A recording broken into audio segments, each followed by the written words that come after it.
राम राम बेबे मेरी सारी बाणा ने जुकर जुकर सर्दी हो शुरू हो जा है उस तरीके से हर घर में लड्डू बनने शुरू हो जा है। गूंद कहीं पर सांदा कहीं पर पंजीरी बोला जाने वाला हर घर में बनना शुरू हो जा है।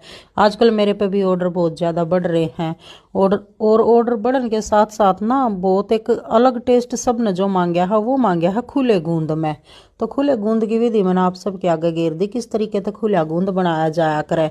और गूंद के बहुत सारे फायदे हो हैं। एक तो आपका कैल्शियम अगर हड्डी मजबूत हो वो गूंद तो है। आपने बेरा डिलीवरी के बाद बहना था जो डिलीवरी हो उसके बाद गूंद दिया जाया अगर ताकि उसके अंदर जो वीकनेस आई है ना कमजोरी आई है उसने गूंद पूरा कर सके। और उसमें बहुत सारे ड्राई फ्रूट वगैरह ये इसलिए ही डाले जा भाई आपकी बॉडी ने दोबारा तो ताकत मिला और जो ये है इम्यूनिटी पावर इंसान की स्ट्रोंग हो जा है। तो भाई कोशिश करा करो बेस्ट द बेस्ट खाओ।